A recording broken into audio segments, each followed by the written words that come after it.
afternoon, good evening, good morning, good dusk, guten tag, whatever day it is, whatever country you're from. This is I Want to Look Like That Guy, the sequel. I have to get up at 5 in the morning. I've got to get rid of a lot of fat. L-glutamate creatine. So 5 grams of creatine.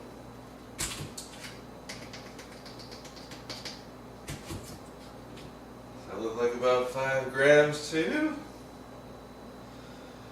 10 grams of L-glutamine.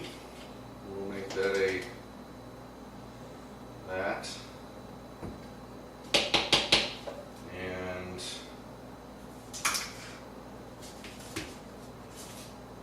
I think L-glutamine's a little bit more than that. It's pretty light. That's tasty. I'm supposed to add a high carb stuff. I do not have high carb, but he's also said fruit juice, so this is pomegranate. I'm going to add some pomegranate juice to it. Hopefully that'll make it taste a little better.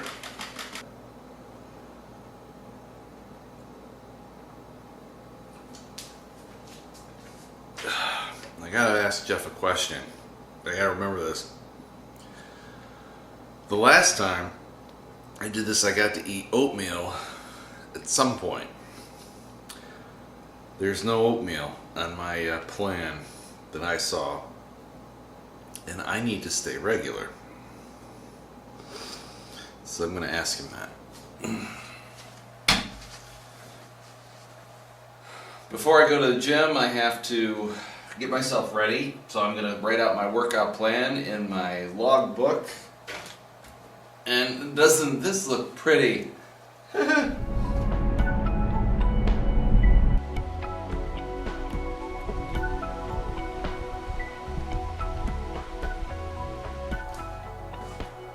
Victory! First one is in the bag, and look, I got sweaty. Wasn't too bad. Wasn't too bad. Let's see, what can I tell you about the first day? My stomach has to get used to the protein powder again.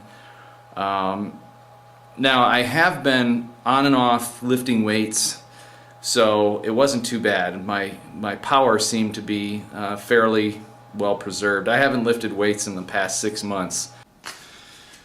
All right, first meal of the workout. I have a red skinned potato, and this is supposed to be chicken, but all I have is tuna. So I'm gonna make tuna meat. It's also, extremely lean, so that's what we're gonna be using. Bon appetit.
Okay, I'm back from the gym, and I gotta tell you that doing legs, and then I did squats, and then I did deadlifts, and then calves, and then after that you do 16 minutes of super hard running. Here's the deal, that's really hard to do. And when I made the first documentary, I did it because I was able to make my own time. So when I got back home from the gym, I could go back to work at 10 o'clock, 11 o'clock, or I can go to work at 1 if I wanted to. I don't have that luxury. So I have a shaker bottle that I take to work and I take to the gym sometimes. And that is the first thing that you do is your pre-workout drink. This is setting yourself up for a successful gym workout. And what you do is you have some whey protein isolate, you have creatine, and then you have L-glutamine. You put that in your shaker bottle, shake it up, drink, go to the gym. And then when you're done, guess what you do? You do it all over again. L-glutamine, creatine, VP2, shake it up, drink. You're done with that for the day. The second thing that happens is you have your first meal at 8 o'clock in the morning. First meal, 6 ounces of chicken and a potato. A potato in the morning. Think low glycemic index. This, after that, at about 10 o'clock in the morning, I have a meal replacement. My meal replacement is this. It's AST's Raptor, and it's really thick chocolate, and it's good. And it has more than just whey protein in it. It has an entire meal that you can put in a shaker bottle. Shake, drink it, and you're done with that meal. Then at noon, you have, you guessed it, 6 ounces of chicken and as much crunchy greens as you can. I use broccoli, sometimes lettuce. At 3 o'clock, you have another meal. Guess what I have? I have another round of Raptor. Put it in the shaker bottle, shake, drink. Then at 6 o'clock, I get to have another meal. 6 ounces of chicken and as much crunchy greens as I can handle. Usually broccoli, sometimes lettuce. Then at 9 o'clock at night, I have another supplement meal, and that is Raptor. Put it in a shaker bottle, drink. And then do a little bit of work, clean up the house a little, and go to bed around 10 o'clock at night. That is what I eat. All right, on my way, see, I look great, don't I? I'm all in purple. On my way to the northern part of Michigan to do a magic show. You will be there. Now, here's one of the problems, is that I had a food bar. I bought a bunch of food bars, and they aren't agreeing with me. 2 sandwiches? 2 sandwiches. And a Diet Coke is $11. Am I gonna eat this? Yes.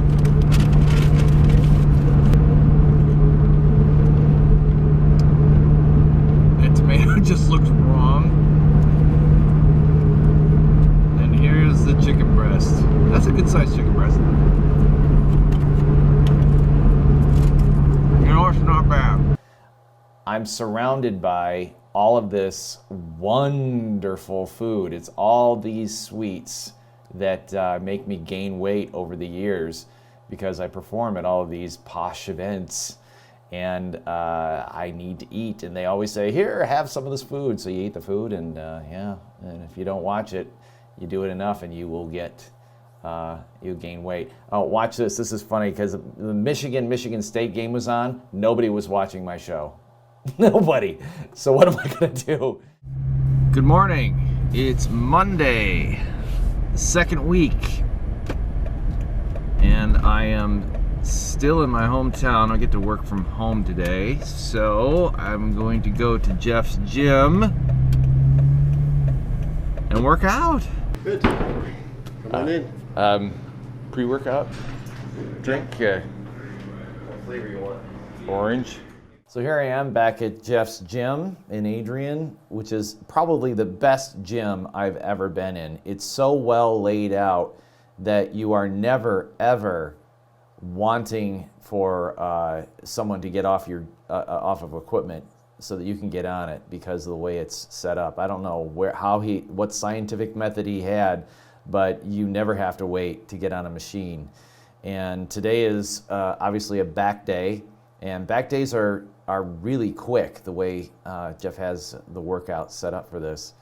And one of the best parts about his gym are all of these slogans that are around, and it's believe, achieve. I mean, Jeff is all about execute, and you execute a very simple plan, and the simple plan is follow the diet, follow the exercises, and in 6 months you will be surprised what you look like. And there's me at the end of my 16-minute run. And again, I'll say this, if you are not huffing and puffing and practically wanting to hurl at the end of 16 minutes, you haven't done it right. Ready for Completed. So is this what 16 minutes is supposed to look like? Yeah, there you go. When you're that's 16 minutes. That's better. Yep, exactly what it should look like. If you don't look like that, you didn't quite go hard enough. Oh my god. Okay, so I need a post-workout, right? Yep, post-workout. And then we'll get some VP2. Sounds great. Just post-workout. Drink is amazing. Just like the pre-one. You're bracketing. So here you are seeing me get into my bathroom here, and I know it's not the most impressive footage in the world, but look, this is real world stuff. This is what we all have to deal with. If you're late to work, you have to get up, you have to shower, you have to shave, you have to work out, and you have to put all of this in very, very quickly. I would like to return to see what I look like in comparing to how I'm trying to get dressed here, because man, that gut is not pretty. It's amazing to me. We have grocery stores that are full of stuff that you just don't need to eat, and a lot of those food items put weight on us. So here is the photo comparison that you've been waiting for. As you can see, there isn't much change. It's only been a week. Well, it's been 2 weeks total, and there's not much there, but I think week 3 we're going to see a whole lot more. As I record this, I'm beginning week 3, and I've already dropped a belt notch. So I can't wait to show you what week 3 looks like. Lean muscle tissue takes calories to stay alive, right? So let's go to the gym and make us some muscle. This is a gym day, and I'm back in my hometown, and oh my gosh, here's a pet peeve of mine. There's one guy in the gym that just stays on the same bench press. He takes up a squat rack to do his bench pressing, and he is there all early morning long. Every day he does bench presses. So here I am, I'm on the Smith machine because he's hogging it all. And I don't get it. But this was a great run for me. I did 1.76 miles in 16 minutes after doing a really intense weightlifting workout with my legs. And there it is.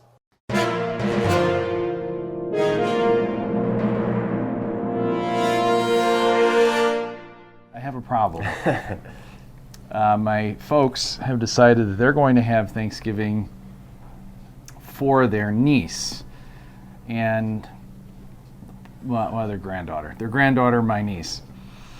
Problem is that the niece said, oh, well, we're going to have Thanksgiving at my fiance's house for dinner, so we're going to come for lunch, but we don't want to have turkey because we're having turkey over there. So my dad gets this great idea. Well, let's have lasagna. So Thanksgiving traditional lasagna. So I have no opportunity for protein whatsoever. So I don't know how I'm going to manage that and not make anybody upset, because I won't. Can I eat any lasagna? Here's my recommendation for you and for all those who are going to have similar issues. You know what? Have a meal and have whatever you want. Just have a decent portion of it. Don't eat the whole lasagna. Eat a serving of it. You know, have one meal that day. Let's enjoy it. We're alive. We're be in the moment.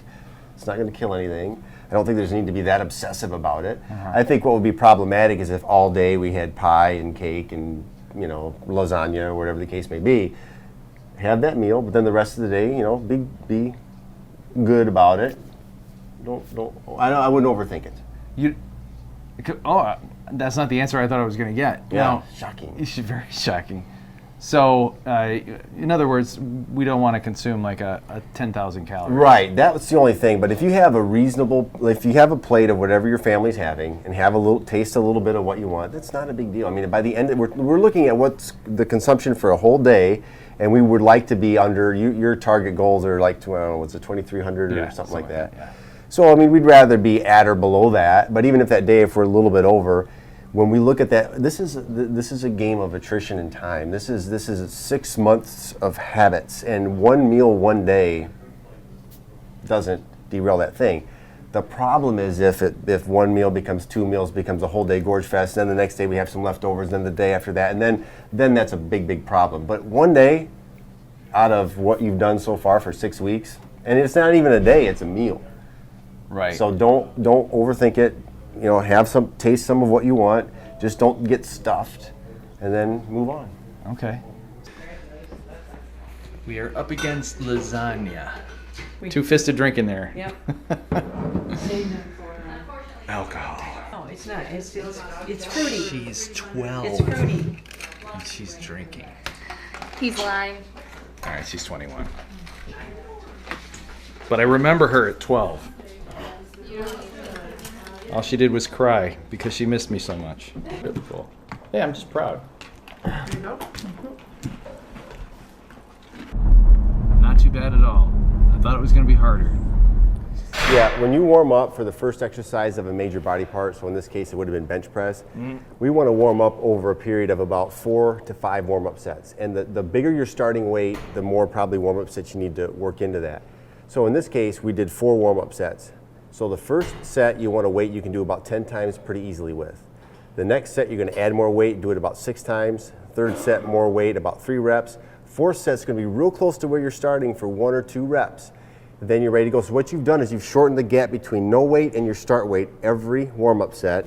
You've decreased reps, added weight, so you're not fatiguing the muscle, but you're progressively introducing a heavier weight, so that way when you're ready for your working set, you're mentally, physically ready to handle that weight. So the last warm-up set, if you started at 200 pounds, let's say, your last warm-up set should be about 195 for 1 or 2 reps. We also call that last warm-up set an acclimation set. So we don't want to fatigue, we want to progressively introduce a heavier weight. Okay. Makes sense?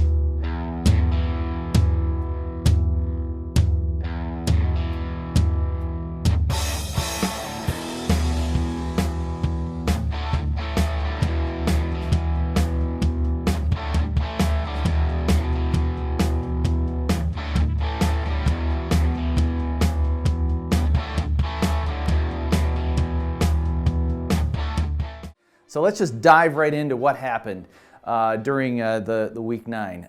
Really not a whole lot. I did have one office party, but to be sociable, you know, I had 1 beer, 12 ounces, and I didn't freak out about it. The momentum that I've been carrying is huge. I have eaten 378 meals in the past 9 weeks. So doing the math, how much alcohol have I consumed during that period of time? I had an ounce, a shot glass of wine at Thanksgiving, and my Thanksgiving dinner almost fell right within the parameters of our diet plan. Maybe a couple of 100 calories over, but nothing crazy. So Jeff said that's just a little blip on the radar. Well, here we are, the old Stu Vision days almost, it seems. Almost. So we went for a run today, 3 miles. It was nice, right along Lake Michigan. Yep. And a little bit of a story. This is, by the way, Adam Coughlin, Dr. Adam Coughlin from Adrian College, from the first documentary, and welcome back to the fold. Thank you. Yep, glad to be here. Yeah, and once we get this out there, all the fans will be, "Hey, Adam's back!" I feel like it's going back in time. So Both fans will be excited to see me. more than both. Okay, good. Yeah, at least a dozen. Easy. Yeah, that's perfect. Why is poop important now? Why? What people are studying it? What is this? Yeah, there's the amount of bacteria in our guts is about 2 or 3 pounds of our body weight. And that microbiome or microbiote is about 1,000 different variations of bacteria. What's interesting is research is showing that about 30 or 40 different strands make up 99% of the mass. So we've got these hundreds that are kind of in reserve, but only the 99%, the bulk are made up of 30 to 40 different types. Those 30 to 40 different types are really good at digesting whatever you're currently eating. And the problem with a lot of people face, and you've probably noticed with changing your diet, is you've had either cravings, GI upset, changes in stool, and what happens as you quit eating the foods that these 30 to 40 bacteria are good at breaking down, they start to dwindle in population, and another 30 or 40 will start to crop up based on what you're eating. So 2 things are happening.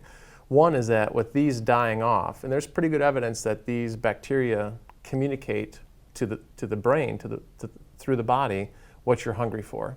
And so when they start to die off population-wise, like, wait a minute, where's the bacon? We're used to eating bacon and breaking down bacon. So you go through food cravings and withdrawals. And in the meantime, the food that you are now eating, it takes a while for that new population to grow. And so they're not processing the food as well because it's taking a while to go from less than 1% up to the 99% of the bacteria they need to be to digest the food. So you've got food cravings on one side and probably GI upset on the other, waiting for the balance of bacteria in your GI to shift. So that's part of the issue. That's part of the research that's going on. The other thing they've done with mice, for probably within the last decade, they are starting to transfer the... This is sick. Well, it gets worse. They're starting to transfer the bacteria from one mouse to the other. So they're taking the bacteria out of obese mice and injecting it into lean mice, and they're noticing that not only are the lean mice gaining weight, but they're doing it by eating less food. So there's something in the bacteria that is either really efficient at breaking down that food or slowing the metabolism. So there's a lot of communication going on between the bacteria that's in your gut and food cravings, your neurotransmitters. It's associated with several diseases, and now its impact on diet. And they're actually they switched. They actually took bacteria from lean mice and put it in obese mice and saw that the obese mice started to lose weight. So the next progression in research after mice research is human research. So they've actually done fecal transplants or transfers in humans with a certain degree of success. How much fecal matter do they implant, and how deep into the digestive tract do they go? That's a good question. I'm not sure. And they isolate it. It's not a direct transfer. So they'll isolate the bacteria, grow the bacteria, and inject the bacteria into the gut. Okay, so they've injected the fecal matter into the human. Now you had a moment where you said, now at what point, I'll let you take it from there. Yeah, it's this is funny. I'm an exercise physiologist, so I mean I've dealt more with the science and the physiology, but the more I'm getting into working with athletes and doing stuff like this, I'm very intrigued with the psychology of it. So instead of someone saying, okay, I will really try for 30 days to give up whatever food I need to give up and start eating more fruits and vegetables and lay off the salt, instead of making that transition, there are people who are like, okay, well, let's do that procedure. So you would rather, instead of changing your lifestyle, have a fecal transfer to get the body that you want. And so it amazes me the psychology of some people, that the choices they make and what they're willing to do and not willing to do to get the lifestyle or the body that they want.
Today is New Year's Day. So I come in from the cold, from the outside. I come inside the house after eating a very healthy meal. And what do I see sitting on the counter waiting for me? This awesome bread thing that is absolutely gorgeous. Hello. This is Sherry Menard. She is one of my former classmates from college, and she is a yoga instructor, but it's much bigger than that. Your title is much bigger than yoga instructor. She lives in India. So if you could tell our subscribers what exactly is your title, what do you do? Okay, I'm the director of yoga program at Sri Jasnath Asan, which means Sri Jasnath Ashram. Okay. It's a very old, 500-year-old ashram in northwestern India, up by the Pakistan-Nepal border. Okay. And it's in the Hatha yoga lineage. So the founder of this tradition, Gorakhnath, is the one who received the yoga knowledge directly from Shiva himself. Wow. And then and then through the lineage, the yoga knowledge, or this user's manual for the human race, has been passed down from one guru to the next and protected and passed on to other people. So now I work with this ashram family in this tradition of teaching everybody about how to be a healthy, happy, stress-free, illness-free human being. And When you have children, you panic with the first child and you say, doctor, I wish you had a user's manual for this thing because I don't know how to work it. Uh-huh. And it turns out there was a user's manual that was given to us at the beginning of time, and we just need to use it, and it's free. Right. And it's perfect. There's no pills. So that's my work, is to pass on this knowledge to everybody. Okay. So that's why yoga, any kind of core work, but especially the exercises we do in yoga, lengthen the spine. And it's actually the antithesis, the absolute opposite of weightlifting and running is yoga. So to balance, if you love weightlifting and you want to stay with it, then balance it out by doing the stretching. And would you recommend the stretching afterward or before? Both. Yes. Both, really? Okay. Yes.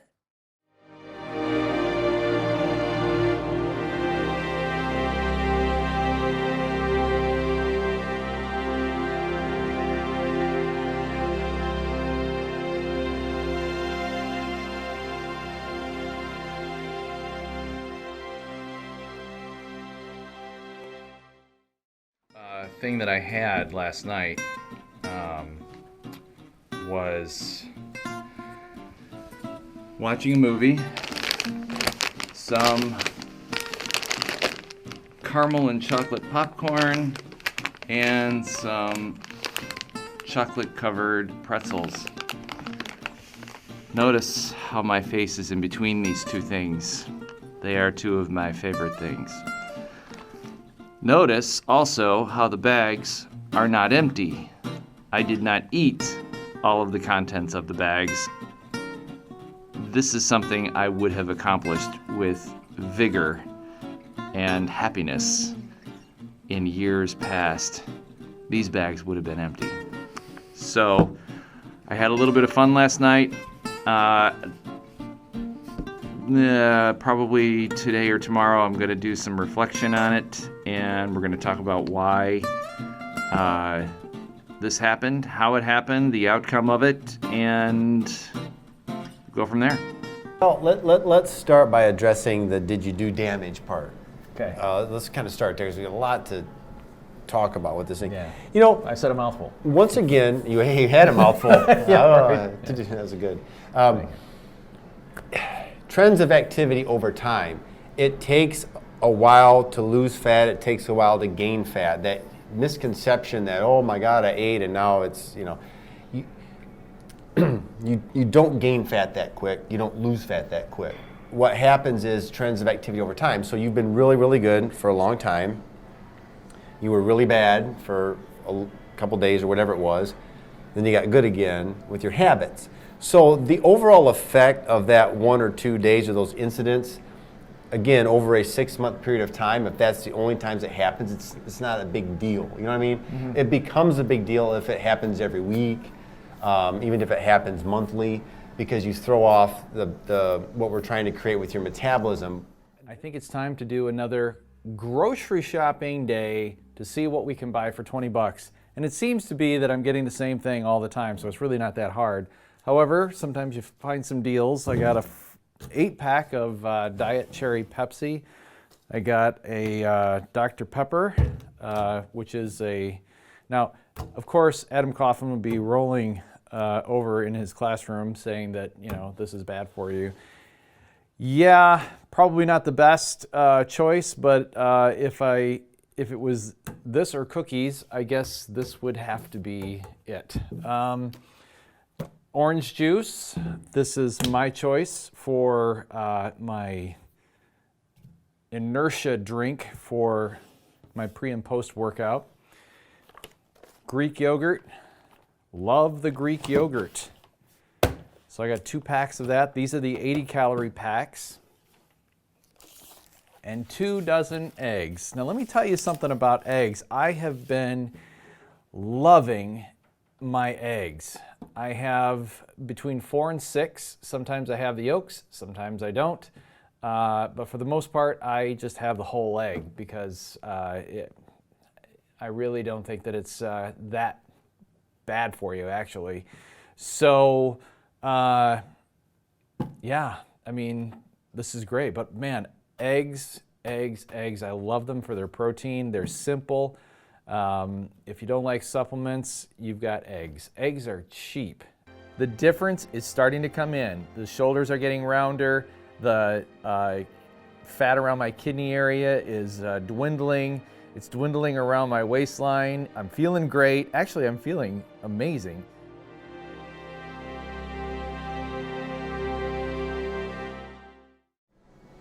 There's a gimmick and a trick that all these programs have, and we kind of have one. And it's the 8 to 12 week window. Can you explain a little bit more about why it's important that we have the 8 to 12? Yeah, do it again. We got this. We got this.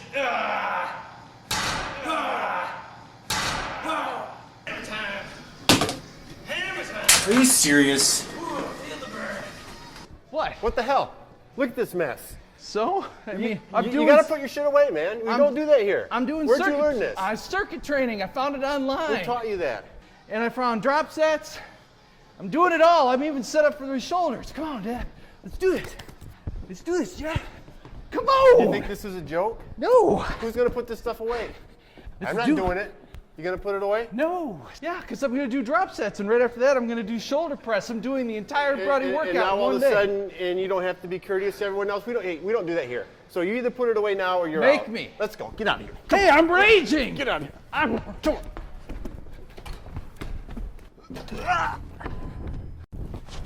on. How did I get dressed? You're not the only one with tricks, Magic Man. Take a dose of my fat-burning laser eyes.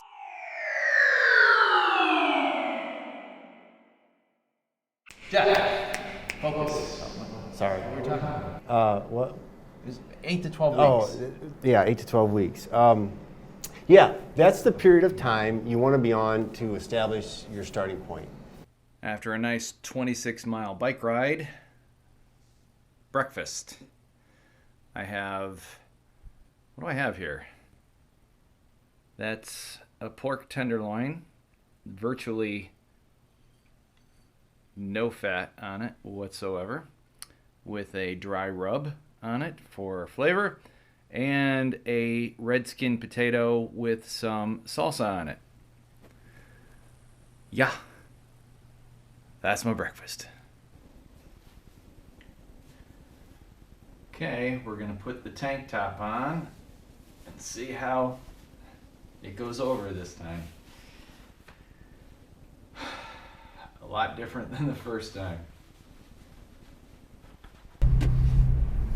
It's amazing. It's just amazing how plastic the body can be. That's all I can say. I'm just totally amazed.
We are rewriting the book on how you end. So how do you end?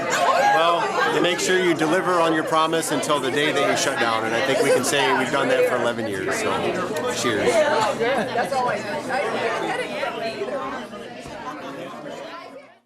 Okay. Hey. Take us on a tour, Jeff. Well, an all-access tour, whatever you want to see. As you know, our 11-year run here at Jeff Willis Powerhouse Gym is soon coming to an end. So while we're all put together, Mr. Stewart thought it'd be a good idea to have a tour. So, come on, let's go. So this is the office. You guys have seen this before. Nothing too new. So we have two entrances to the gym. We have a back parking lot.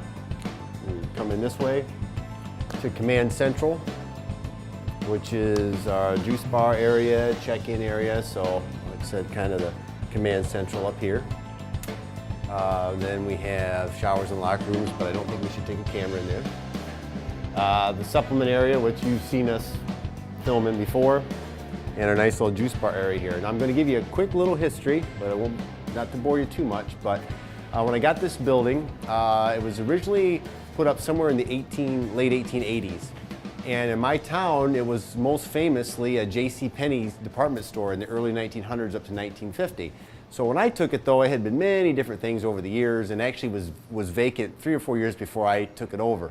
So we came in and I gutted it, did a ton of demo and ripped up probably a football field worth of carpet, and then revealed this beautiful original hardwood floor. So this is the original from way back when, hardwood, so we kept it in certain spots.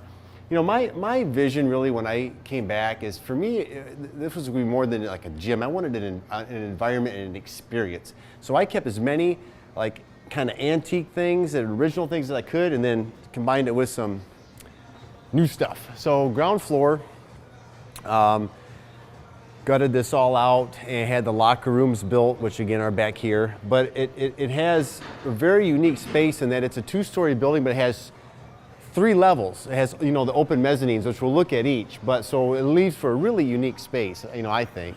Always loved it. But so yeah, here's the main floor. Got everything you would need. Heavy emphasis on free weights, as you could expect, because I wanted to put in what would be most useful for people. A lot of times people come into a gym and they want every kind of gadget they can get, but I wanted to try to outfit it with what would be most beneficial to getting a maximal result. Anything else you want to see on the ground floor? Looking pretty good. Let's come up here. Great vintage old stairway, which I've always loved. Don't see these so much anymore. Again, kept as much original as I could, including the old tin, you know, ceiling tiles, which add a really unique feel. So this is the cardio level. As you can see, a variety of equipment, nicely spaced out because I didn't want people to be on top of each other. That was another big thing for me. I wanted open, I wanted clean, and I really wanted an environment and experience, and that was so important. And you can see some of the great photos I had custom made, and these are the ones actually that you can get a piece of this gym and put it in your own. You can contact me for information on that. I'll sign the back to you. Pretty neat stuff. So let me pop the lights on. Let's go to the third level too. We have, like I said, it's a 2-story building, but 3 levels. I think very unique. So follow me. Let's cut this way. And while we come up here, let's check out this view. So when you're doing your cardio, you can look down across the gym floor. So I always thought this was really unique too. That is cool. So let's come up here.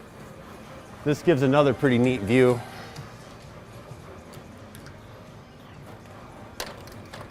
I've always kind of liked, it gives you a feel for how massive the building is. It's an 18,000 square foot building when you count the basement.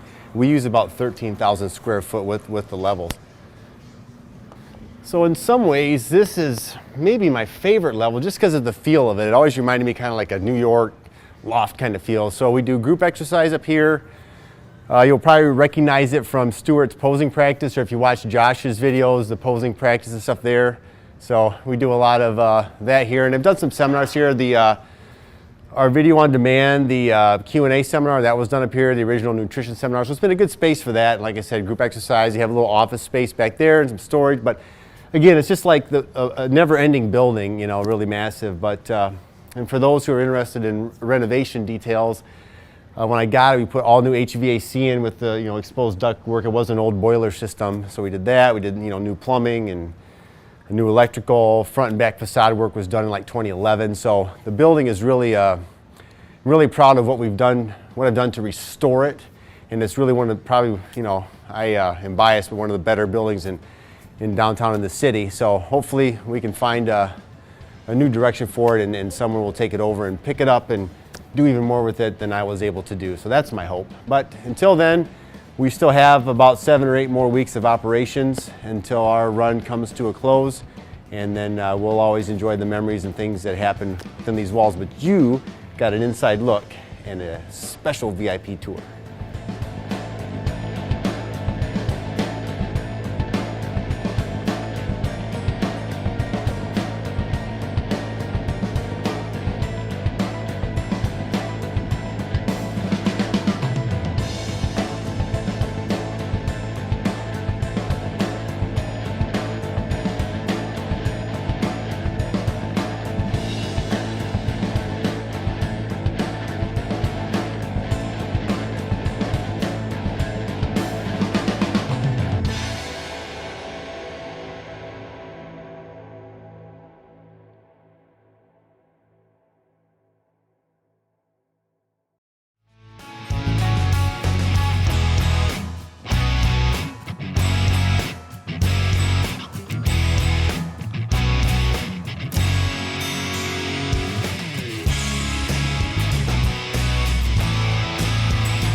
The kind of magic I do is called stage manipulation. Cards and balls and coins and everything, and you make them appear without any fakery or whatever. It's my hand against the speed of your eyes.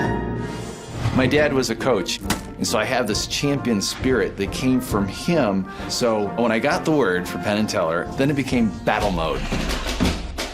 I invented the illusion that I'm preparing for this event. It's completely original. I'm in it to win it.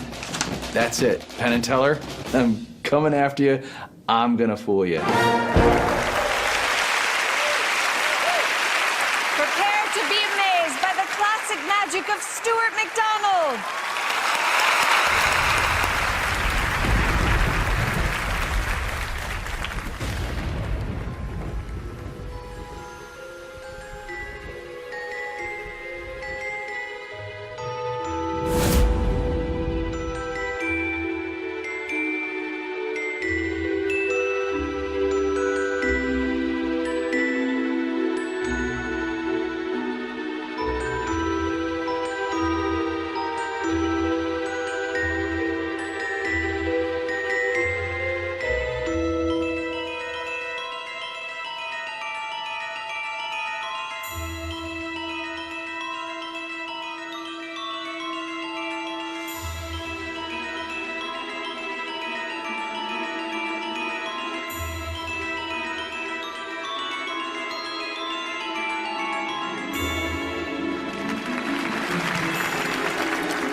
flawless trophy behind the mirror? I don't know. That's pretty difficult, but I've been working hard on it for quite a while. I heard that you set up a camera and you recorded yourself doing this. Yes. For like hours and hours and hours and hours. Yeah, so I filmed the act 92 times in the past 30 days from every conceivable angle in the hopes of doing it 100 times, and each time I wanted to improve one thing. And so I'm not quite at 100%, you know, because I want to do one change that equaled 1%. So 92, I'm only that's 92% is pretty good. It's still an A. Still an A. Yeah, right. That's amazing. So what's more important when you do magic? Is it the trick or the tale? It's the theater. All I do is I chase down the story, and chasing down this character has been a transition over time, and it's so fun when you're developing something and telling a story, because telling a story silently is the hardest thing in the world to do, especially with magic. Well, let's see if Penn and Teller liked your story. Yeah, it's just like the Oscars. Penn, Teller. Hi, guys. It's so nice to see the plot of a show where greediness is rewarded. Right. Yeah. So often we have the miser who's trying to get more and more and more, and somehow he's horribly punished with a monkey's paw type thing. This, your character in this wants more money, gets more money. Yeah. That's the kind of plot I like to see. Yeah, we were following right along. You know, we saw a few moves here and there, figured out a few things, and as we were talking, we were trying to figure out this and that. Where'd the first hat come from? Where do you load the skull from? And where'd it go there? And what could be compressible? What could be hidden? What could be done here and there? And then Teller just turned to me and gave me, I think, the crux of the whole thing. When he turned to me and said, "Boy, I should have watched closer." We got so carried away by the plot that we missed a really important element of this that would have given the whole thing away. I don't know what that element is, so you fooled us.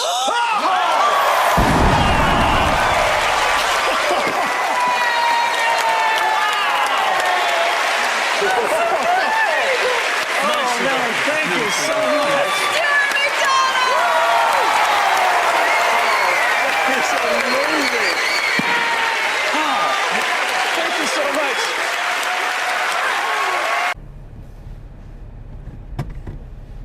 That felt amazing. May 25th? 25th? 24th. I don't know. It's late May. And I'm going to have a colonoscopy tomorrow, and I'm supposed to drink all of this. Half a gallon today, and the rest of it tomorrow morning at 5 o'clock. And then the colonoscopy is at 9, so I'm actually going to drink this live, and that's my buddy Steve making sure I'm okay. But oh my God, just do it.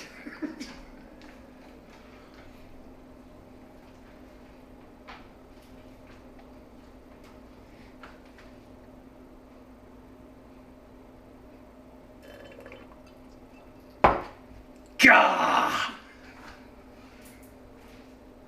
Mother. I have to do that 4 more times for you. Last one. We get to do it all over again in the morning.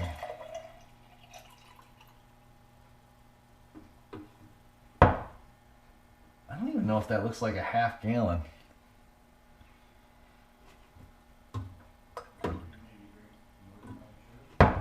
I don't know if I drank enough of this.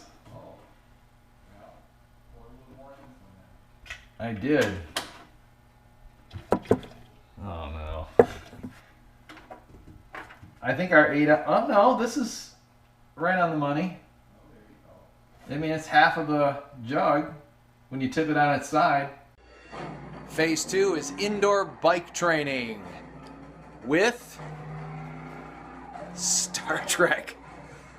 Good morning. It is early here in St. Joseph, and I am standing at the famous fountain. Yes, this fountain is pretty much where all the Suncoast Striders start their evening runs, but I'm doing a very early morning run, and the weather is perfect. It's beautiful outside, and there's ships going out to the lake. I like to call it a sea, but good morning, everybody. Got the first leg of the workout in today. It is 6:46, started at 6 o'clock, did just about a 3/4 of a mile swim, and now we're going to head on the bike, and then after that we're going to do a lot of running. So I'm going to give you blow by blow and see how it goes. Well, you're probably wondering why it was so important that I do all 3 events of the triathlon. I did about 3.5 miles of running, and I'm a sweaty mess. But what I was trying to do is I just got the new Tri-Avengers singlet. Tri-Avengers is the triathlon team that I'm on, and this is what this bad boy looks like. Kind of neat. Now the reason why I wanted to test it out today is that it's a unitard, and it's a singlet actually, and so it has the padding for the bike already in it, and I wanted to see if I could actually run with the padding in there, and apparently you can, and you also swim with this completely underneath your wetsuit, so you can actually run in it, swim in it, and bike in it, and it's quite comfortable. As a matter of fact, it's so comfortable you almost feel like you're not wearing anything at all, which is rather unnerving for the very first time running in your neighborhood. So it's like, what's wrong with this guy? He's got a singlet on. Is there a wrestling match anywhere near? Yeah, that's what I'm probably thinking. So anyway, so that's it for today's workout log. Get out there and make stuff happen.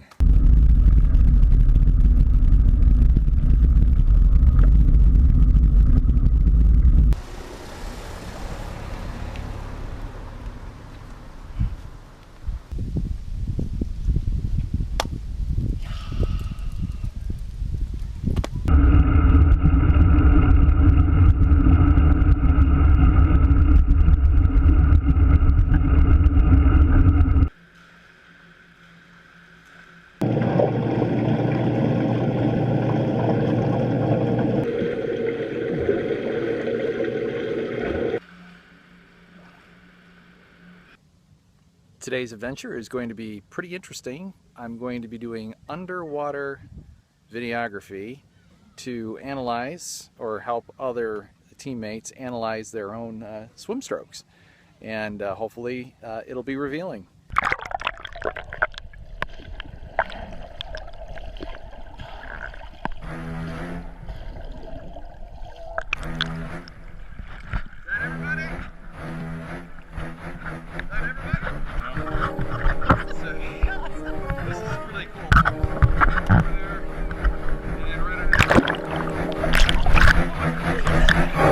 Heading out for an early morning open water swim solo.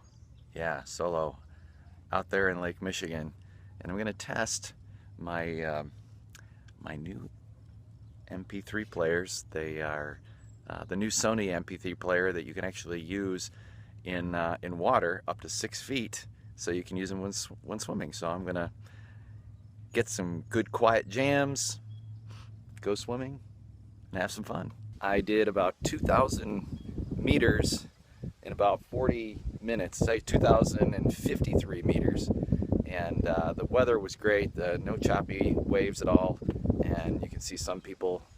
All right, today's bike ride is probably going to be about 15, maybe 20 miles. Trying to taper down a little bit for the sprint triathlon that'll be this weekend, but I'm sporting my new Aero hat with these detachable magnetic goggles. Is that not cool or what? So we'll see if this actually improves my aerodynamics. They say about 20 seconds a mile you might be able to save, so I think that's worth it over a 56-mile bike ride. So off we go. Ride is done, 15 miles. I think that this is probably the best helmet I've ever owned. I've owned 3, and this removable shield is really convenient, and the magnetic thing is just awesome. The helmet is really lightweight, and you can really feel the difference of the aerodynamics cutting through the wind. It's amazing. So this is a good helmet. It was a good investment, and I'm super happy to have bought it, but I can't get it off my neck. Okay, here we are in Sylvania at 5:30 in the morning. Gonna take the bike to transition.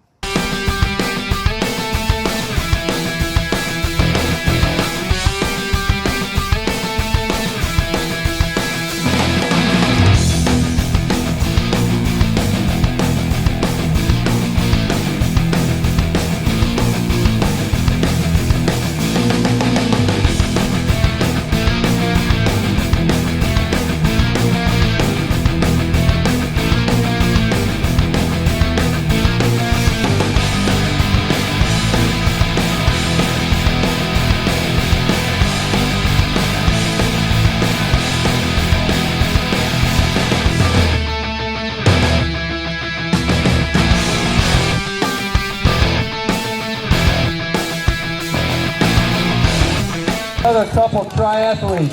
Stuart MacDonald from Benton Harbor.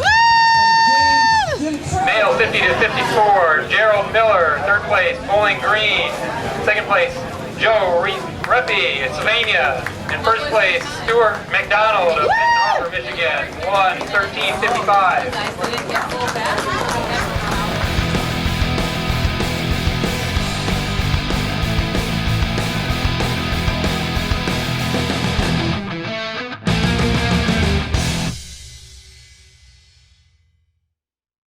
Okay, so here we are at the Ironman, and this is the registration line. All the way down there. Some of you might be curious what you need to take to the event, and I've laid it all out here. This is almost all of it. Jeff and I decided to get a little crazy, and we got tattoos. They're temporary tattoos, but I'm gonna get the Ironman symbol going here. Does that look about right? This will be the next best thing to actually doing the Ironman. I'm just gonna like wear a cool hat and have temporary tattoos. A temporary tattoo. Yeah, temporary Ironman. I think it's been 30. Yeah, I think it's been 30. All right, you get to do the reveal.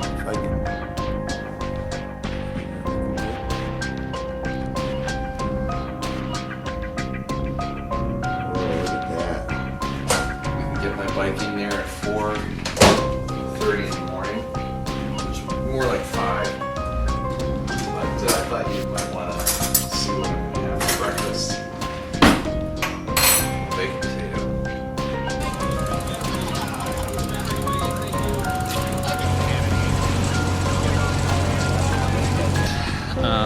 They are not allowing wetsuits because of temperature. So. What is your advice? Well, for me, after I heard him kind of explain that you can still compete, you can still get your time and like that. The only thing you can't do is qualify for like individual placings. And my thought is, well, looking at your goal, really, you didn't really have a placing goal. I mean, your goal is obviously to do the best you can, the best time you can, and to finish. But it's not like you're trying to defend a certain placing or title. So therefore, with safety and confidence being involved, I think I'd wear the wetsuit. Especially since it's your first time and if it's affected your confidence that much. So again, I would wear the suit, give it your all, and you'll still know at the end, you'll have your time and you can juxtapose it and see how you place anyway. You just won't, maybe get a medal if you place, but that really wasn't the goal of this anyway, so I'm for the suit.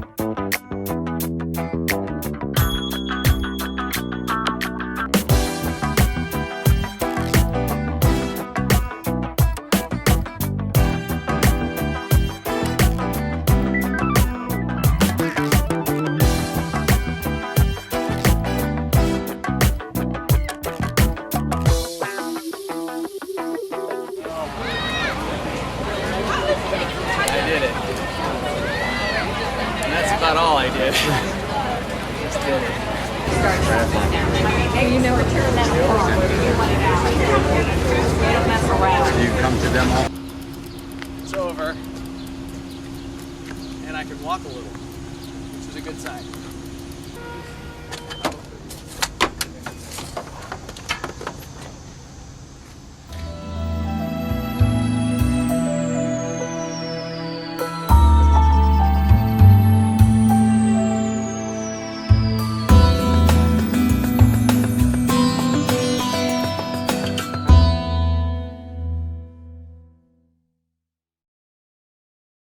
So after the Ironman, I mean, if any of you have put yourself through that kind of a rigor, you know, my steps, I'll just tell you, the record that I put on my steps was 350,000 steps in one day, and that's a lot. That is a lot of steps. And that included work day, right? But I think that was the day that I had ran either 10 or 15 miles, and then you do the bike, and then you do the swim. I mean, it was an all day event. So you're doing this every single weekend, and you're doing other things during the week. And I got into top physical condition, but when it was over with, you saw how spent I was. I mean, I was done. And Extreme. Yeah, extreme. And it was like, okay, so I got back into working out, but it wasn't as much. And my mind and my body just said, you really want to take some time off. You're 52, you know, just chill for a little bit. So that chill turned into a month of, you know, just still kind of playing around, you know, and then the holidays came in. It was just like, forget it. I don't want to see a gym. I don't want to see my bike. I don't want to care about what I'm eating. I just want to like let it go for a little bit. But like you were saying, keep your eye on the ball within spitting distance. So I put on 10 pounds. 10 pounds, yeah, clothes got a little bit tighter, but now I'm going back down. And I got back into the gym, and I'm back up to 30 miles on my bike, and then I'm going and doing the, you know, maximum overload training again. And it's interesting, after 3 months, my in some cases my weights went up. How is that? But the cardio is the only thing that really suffered. But it came back a lot quicker than I thought. Right. You know, The equity. Yeah, it is that equity, but it really astonished me how fast the fat came on, because you know I can still get in my singlet, you know, and I can still stand there, and I'm like, ugh, like, you know, a little bit here, you know, a little bit here, but that's where my weight goes, Right. you know. For some people, most men. yeah, for some people it goes to their thighs, or just to their, you know, just to their backside. Mine, it all goes right here. So I don't, my legs look great, my arms look great, but it's all starting right here, you know. So now we're back on the downward slide. Things are starting to come back into place. But within the spitting distance, you know, when I was in my top shape, I was about 174. And then after the race, I was about 169, you know. I mean, getting below the 169 part was really, really hard. And I know we don't look at our scale, but it was just interesting just to watch that. So I'm at 184 right now, but I'm actually waking time is about 182. So once I get back into the 170s, you know, another 5 pounds is not going to be that hard to go. Well, and if I had to say one thing, you know, kind of message from all that to compare and contrast, the difference this time is, you know, you took a break, but you kept control, and Right. then you're back on, and it didn't Yeah. spiral into anything like happened before. So that's great, you know. Right. And again, building the equity and understanding that it's not this all or nothing proposition. It's trend of activity over time. If you have to take a break here or whatever, but because you had built so much equity and you jump back on it truly is easier to get back going than you might think. Now the challenge is, you know, as we get older, our metabolism, slows down, and that's why we have to keep working to keep it elevated by the things we do. But anyway, I just wanted to note, like, so this compared to what happened after the last documentary, you know, the time off didn't spiral in anything, and you still look great and healthy, so it's all good. Well, you know what I'll say about, you know, the first documentary, you know, we always talk about that needle, right? You know, the Robin Williams needle. We pushed the needle all the way to the pedal to the metal, as they say, Very all the extreme. way, the pendulum, right? Pendulum, yeah, all the way maximum fat burning. Yeah, so we were at, so the only place I could go, I couldn't go any lower or I would die, you know? And that's where bodybuilders go. They go to that point where there's no other, you're up against the wall, there's no other place to go. And to keep that pressure going is unrealistic. It's unrealistic, but it's there. You can do it, but to keep that pressure up, I mean, you're gonna, you talk about life balance, right? There's no life balance to keep that pressure up. Extreme. So then you got to let your foot off the gas a little bit. So how far off the gas do you go? And that's the tricky part. The danger spot, yeah, especially if someone's hasn't done it before, and then there's the psychological issues, but no doubt, very challenging time right there that they can either spiral the other way or you can. Right, but when you're letting your foot off the gas from being a bodybuilder, I think this is the trap of bodybuilding. And this is from my personal experience. I think from yours it's probably different, but from a novice, right? You go all the way down to you burned off everything and you look great. So the only place to go is back up. So where is your new normal? So for me, doing this triathlon deal, I put on 10 pounds, but I put on 20 to 30 afterwards because the normal was so far below where my body felt, you know, where it needed to, more, you know, for a normal person to be. Right. So psychologically, that really just is like, oh man, I'm 30, you know, within 3 months, you know, it's like, man, I'm 10, 20, 30 pounds. And then if you don't know how to handle it right, you just start in this spiral. It can be very, very challenging. And Oh, I've seen it wreck people. Yeah. I've seen it wreck people from working out all together, and then either for years or maybe ever. So it is once you start playing within those extremes, but you know, I agree definitely. You know, the new normal kind of thing is hard to define, but I'm glad that this time with conscious effort and smart principles and everything, you know, it's just you're part of your lifestyle now, and you know. Yeah. Well, and the other thing too is having you in the corner is helpful, and these talks, you know, help out everybody. In your knowledge, and the thing is, it's like we're all in the calm of the storm, right? and then you're like, okay, everybody, just relax, everything will be fine, you know. It's all my normal. job. Yeah. Well, good to have you back. Yeah, you too. Healthy, man.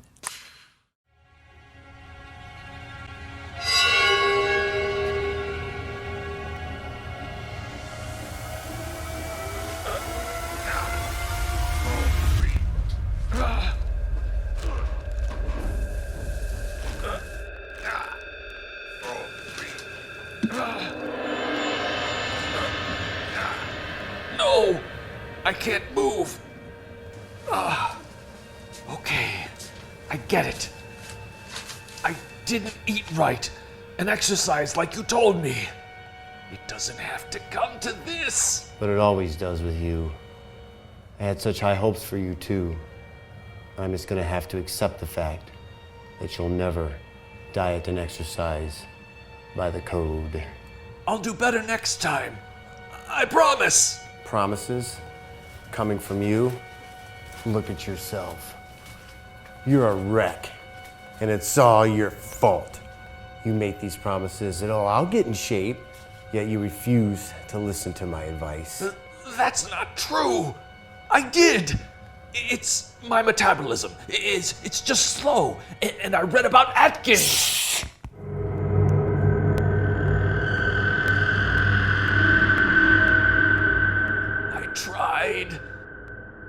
I tried to eat right, exercise, and follow your example. I see my potential now. I do. So this is my fault that you look like this? I was just trying to find something faster. Is that why you shut me out? and took advice from a magazine? Just give me another chance. One more chance. Why would I do that now? Because I know you.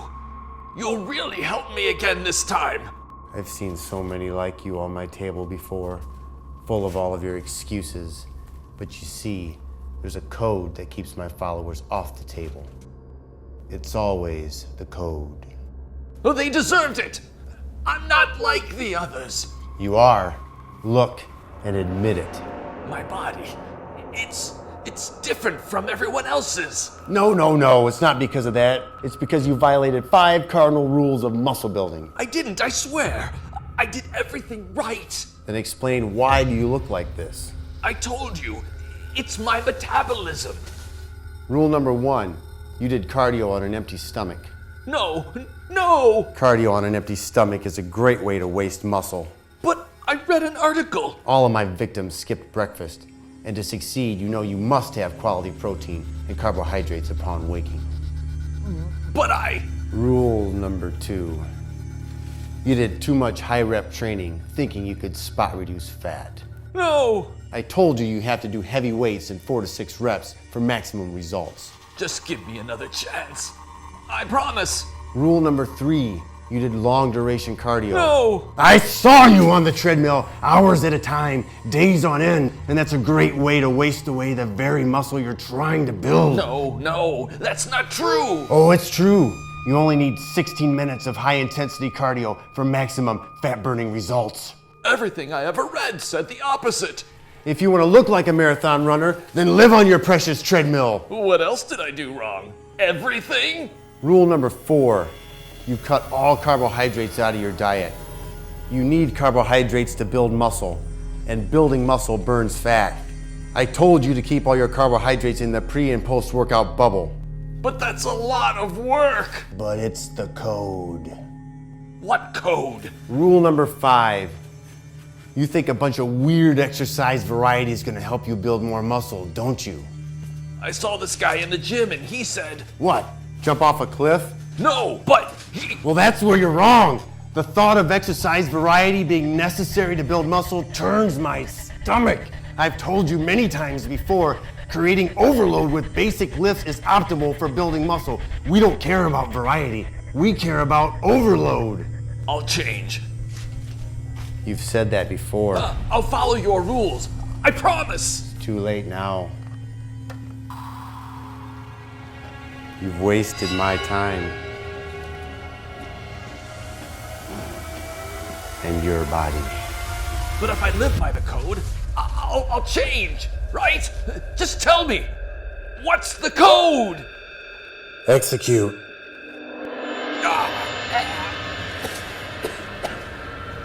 It's always the code.